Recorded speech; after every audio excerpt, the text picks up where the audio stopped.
ஆடி முதல் வெள்ளிங்க. ஆடி மாதம் பிறக்கறதுக்கு முன்னாடியே தண்டோரா அடிச்சுட்டு வந்துட்டாங்க.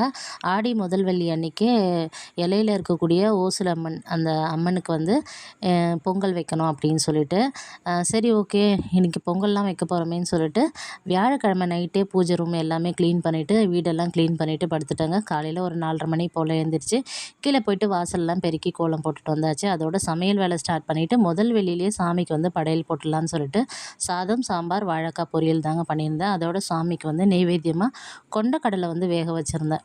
இது எல்லா வேலையும் முடிச்சிட்டோம் அப்படின்னா முதல் வாரத்திலேயே பூஜையை முடிச்சிட்டா மனசுக்கு கொஞ்சம் திருப்தியாக இருக்கும். 8:30 மணிக்கு முன்னாடியே பூஜையெல்லாம் முடிச்சாச்சுங்க. ஈவினிங் வந்து பொங்கல் வைக்கலான்னு பிளான் பண்ணியிருந்தேன்.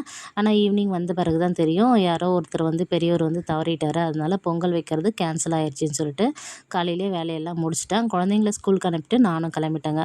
என்னோட குலதெய்வம் வந்து பச்சையம்மன், வாழைப்பந்தலில் இருக்க பச்சையம்மன்.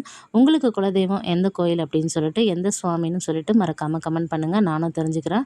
அடுத்த ஒரு இன்ட்ரெஸ்டிங்கான வீடியோவில் பார்க்கலாம். தேங்க்ஸ் ஃபார் வாட்சிங்.